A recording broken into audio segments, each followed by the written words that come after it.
What is up, Starseeds? It's Sid, and today we are going to be talking about martial arts, really the difference between the different types, the history and origins of these different art forms. All that martial arts are basically different ways to move your body in order to protect yourself and defend yourself. Sure, you can also be offensive with it as well. The different forms have more so different standard uses for it, but you can always put your own twist on it. There's hybrid forms of these different martial arts. Bruce Lee really took a bunch of different martial arts and developed his own kind, put his own twist on all of them, combined these different techniques to make what he wanted to use, and he gave it another name.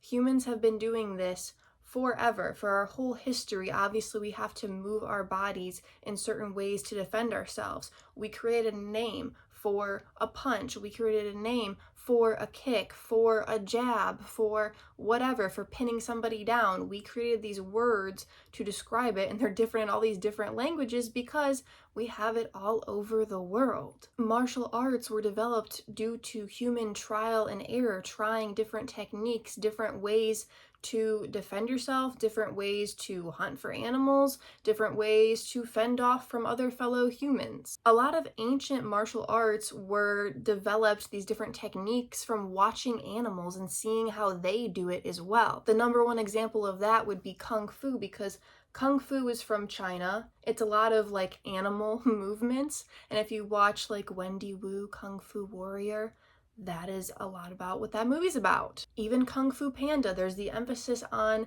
the animals and the wisdom from the different types of animals and their bodily movements and how they balance and how they have power and how they have speed and agility, and how humans can kind of take that and work with what the human body's got to express it their own way as well. But Kung Fu is also a really broad term. There's lots of different types of Kung Fu, and also I'm sure there was other martial arts done in ancient China before this had a name as well. Japan is the country where karate originated. That's a lot of balance, hand skills. Yes, there's kicking too, but I really wanted to know the difference between karate, taekwondo, kung fu, and jujutsu. Really, the differences are where they originated, but also kind of the basic movements of the martial art. So karate is more hand strikes than taekwondo is, because taekwondo is mainly kicking, but taekwondo is from a different country as well. So we're talking about Japan right now. Japan has karate, Japan has jiu-jitsu, which jiu-jitsu is a lot of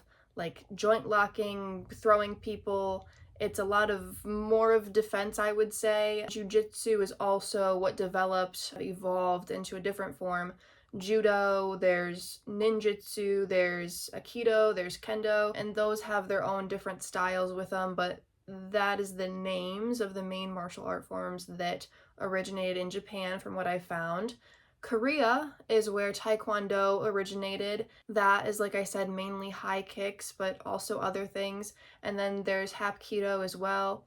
Thailand is where Muay Thai comes from, obviously. Muay Thai is a lot of fists, elbows, close contact, a lot like these other different martial arts, and I'm no expert, so I'm not going to tell you all the differences, but I think just for a beginner looking in on this is interesting. So hopefully you guys find it interesting as well. Kalaripayattu from India is one of the most ancient martial art forms, so big shout out to that one. I feel like a lot of these Asian countries obviously developed their own martial art. I mean, all over the world has developed their own martial art. Like, it's just a natural thing, but eventually we gave a name to it, right? But a lot of Buddhist monks from around this area, the Middle East, in Asia, they had a large influence in the development of these martial arts, because now, especially the more like Asian martial arts, it's a lot about respect, discipline. All over the world it's like this too, but when I think of taekwondo and karate, I think of my friends who have done it growing up and how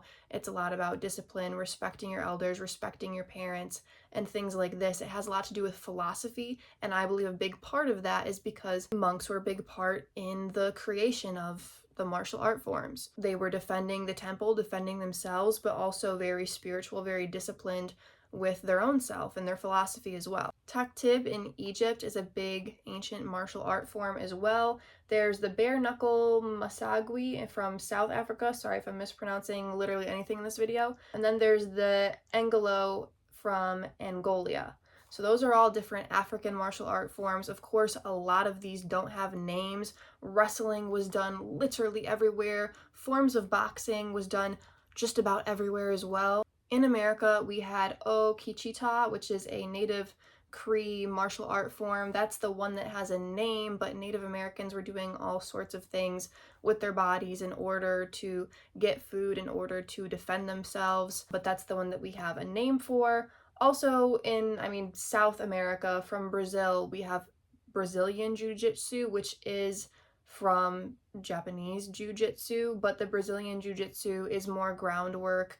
There was a jiu-jitsu, master, sensei, I don't know what it would be called, who came and taught jiu-jitsu to a family in Brazil, and they put their own twist on it, mainly working on ground stuff, but it is still a lot of chokes, holds. Jiu-jitsu is a lot of taking control of whoever is trying to come at you. Like a lot of these other martial art forms are, like aikido from Japan, it basically just redirects the attacker. It's not a lot of offense, it's pretty much just taking somebody coming at you and using that motion that they're coming at you with to get them off of you. I'm sure South America as well had other forms of martial arts, but we just don't really have an official name for them. Or maybe we do and I missed it. Let me know in the comments down below. In ancient Greece, there was pancration, and then that evolved into the gladiators, obviously using their body for fighting techniques. There's folk wrestling. I'm sure in other places in Europe there was things like wrestling, things, self-defense, moving your body in certain ways. Krav, maga is from Israel, kind of Czechoslovakia as well, but that was another self-defense mechanism, martial art form. Boxing and wrestling, both pretty much everywhere. Boxing is more so punching and footwork, and then wrestling is more so takedowns and pinnings. Boxing, if it had an origin, the people who put a name on it is probably the Greeks, but like I said, pretty much everywhere. Wrestling, if somebody put a name on it, it was probably Britain, Ireland, and North America, but wrestling literally everywhere. Okay, I'm sure people in Australia did this, people in South America, people in Africa, people in Europe and Asia, Middle East, all over the world. So now, like I said, there's a bunch of different mixed martial arts. That's what MMA stands for, is creating hybrids between these different martial art forms. That's why it's mixed martial arts. And I was curious what martial art forms are in the Olympics. So wrestling and fencing are both original martial arts. I wouldn't really call fencing a martial art, but I also wouldn't consider it not a martial art. You're using your body, but you also have a tool. A lot of these martial art forms use sticks, use other weapons incorporated into it, and I think that's really cool. But yeah, fencing is thrown in here as well. So wrestling and fencing are two original Olympic sports, ancient ones. Wrestling especially is very ancient. They were in the 1896 Olympics. Then boxing. In 1904, the men boxing became a thing. In just 2012, actually, the women boxing became a thing. Then we have judo in 1964, and then taekwondo in 2000, very recently in the grand scheme of things. Karate was actually in the Olympics in 2020, but it was not in 2024. So all of these martial art Olympic sports are in the Summer Olympics only. They're not included in the winter ones. But yeah, I think that is just kind of some food for thought in case you guys were wondering. Let me know what you think of this. Have any of you practiced any of these different martial art forms? Is there anything else that you think I would find interesting or that I should know in the comments down below? I love and appreciate you guys so much. Until next week, peace out.